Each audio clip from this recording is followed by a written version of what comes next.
সুগন্ধ মিটি ইউটিউব চ্যানেলে আপনাদের সকলকে আবারও স্বাগত জানাই। আশা করি ভালো আছেন। আজ দেখাবো কিভাবে আপনি যদি কোনো এসএআর এর ক্ষেত্রে রিপোর্টিং অফিসার বা রিভিউইং অফিসার হন, তাহলে আপনার অধস্থান কর্মীদের বা অধস্থান অফিসারদের এসএআর কিভাবে আপনি নেক্সট হায়ারার্কি বা পরবর্তী হায়ারার্কির কাছে পাঠাবেন, সেটা নিয়েই আজকের ভিডিও।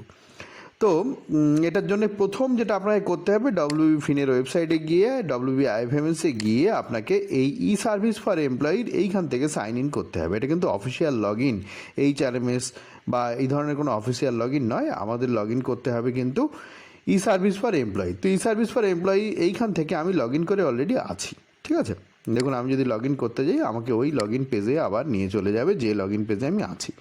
তো দেখুন, এই পেজে যখনই আপনি আসবেন তখন আপনাকে যেটা করতে হবে, ইনবক্স ফর সার রিসিভড এই জায়গাটায় যাবেন, বা আপনি এইখান থেকেও একবারে যেতে পারেন, ঠিক আছে, যে কোনো একটা জায়গায়। তো আমি ইনবক্স ফর সার রিসিভড এখানে ক্লিক করলাম, করে ইনবক্সে ক্লিক করব। ইনবক্সে ক্লিক করার পরে দেখবেন যত এসএআর পড়ে থাকবে আপনার ইনবক্সে, আপনি যদি রিভিউইং বা রিপোর্টিং অফিসার যে কোনো অফিসারই হন না কেন, সেগুলো আপনি এই ইনবক্স ফর এসএআর রিসিভড এইখানটাতে আপনি পাবেন, বা আগে যে পেজটা দেখালাম একদম প্রথম পেজেও এইরকম জায়গা থেকে পাওয়া যাবে। যাই হোক, তো এখানে আমি একটা করে আপনাদের দেখাবো কিভাবে করা যেতে পারে। জাস্ট আপনাকে যেটা করতে হবে, রিপোর্টিং রিভিউইং এরকম যে কোনো একটা জায়গায় বা যে কোনো জায়গায় আপনি ক্লিক করতে পারেন। তো দেখুন, আমি এই প্রথমটাই যেটা রয়েছে সেটার উপরে ক্লিক করলাম। ক্লিক করার পরে এই পেজটা খুলে যাবে। এখানে আপনি হায়ারার্কি দেখতে পারবেন ওই অফিসারের ক্ষেত্রে। আরও যা যা আছে পার্ট ওয়ানে যা যা আছে সেগুলো আপনি দেখতে পারবেন, পার্ট ওয়ান বি দেখতে পারবেন, পার্ট টু, ঠিক আছে, তিনি যা যা লিখেছেন সেগুলো আপনি দেখতে পারবেন। সেগুলো সব দেখে নিয়ে সব যদি ঠিকঠাক হয়, এইবারে রিপোর্টিং অফিসার হিসেবে আপনি কি করবেন। দেখুন, এইখানে যেটা রয়েছে যে nature and quality of work, তাহলে এই জায়গাটায় আপনি কি রাজি আছেন, তাহলে সেটা বলতে হবে ইয়েস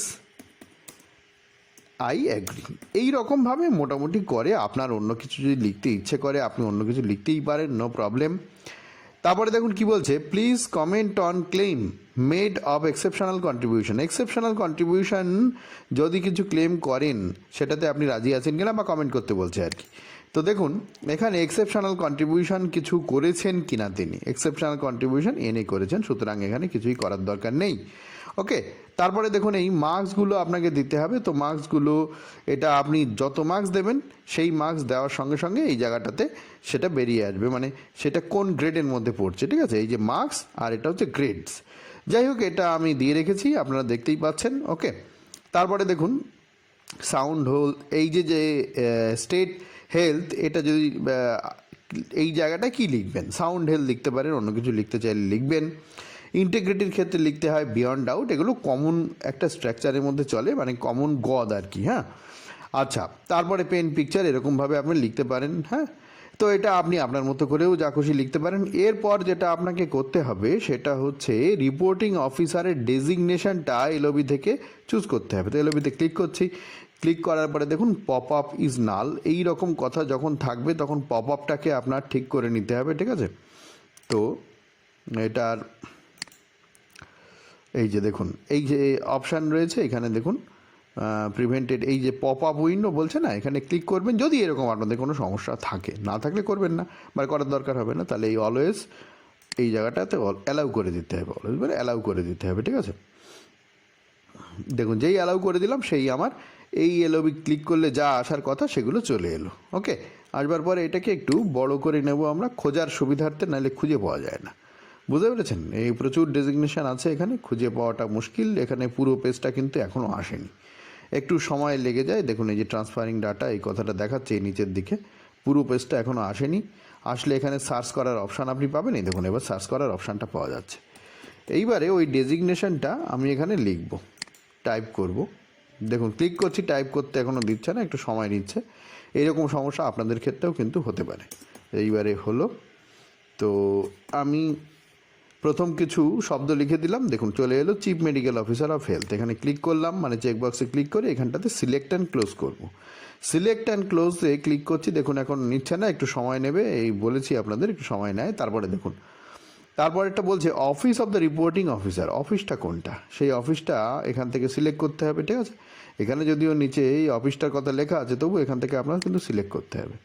সিলেক্ট করার পরে আবার ওই রকম হতে পারে। পপ আপটা তো আমি অ্যালাউ করে দিয়েছি, পপ আপ নিয়ে সমস্যা হবে না। এইবারে কিন্তু যেটা হবে সেটা হচ্ছে আবার এই পেজটাকে বড় করতে হবে, মানে একটু বড় করলে সুবিধা হবে। এইবারে কোড নাম্বার দিয়ে আমরা অফিসটা খোঁজার চেষ্টা করব, তাড়াতাড়ি আসবে, তা না হলে খুঁজে পেতে কিন্তু অনেক সময় লাগবে। এখনও দেখুন সার্চ অপশানটা দিচ্ছে না, এটা কিন্তু সার্ভার এবং ইন্টারনেট এটার উপরে ডিপেন্ড করে কতটা তাড়াতাড়ি হবে। এটা অনেক সময় দেরি হয়ে যায় বেশ খানিকটা, ঠিক আছে। তো যাই হোক,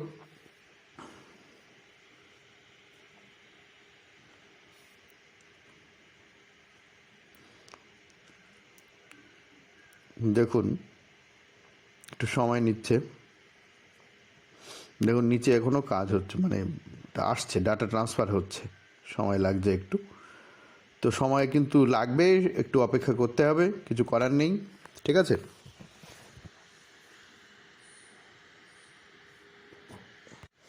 বেশ খানিকক্ষণ অপেক্ষা করার পরে পেজটা পুরোপুরি এলো। এইবারে দেখুন আমি এখানে কোড নাম্বার দিয়ে সার্চ করব, তাহলে তাড়াতাড়ি হবে।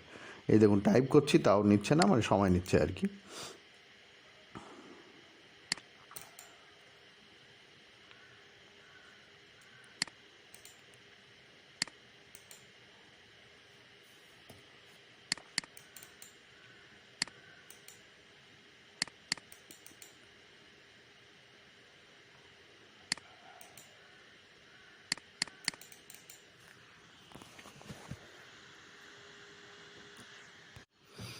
দেখুন এরপর এইটা সিলেক্ট করতে হবে, মানে অফিসের কোড যেটা, ঠিক আছে।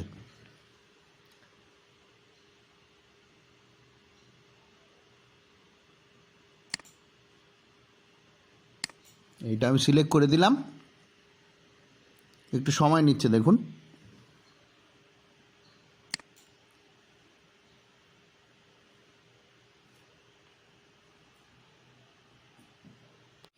এই এবার চলে এলো। এইবারে এটাকে আমরা ফরওয়ার্ড করতে হবে, ঠিক আছে।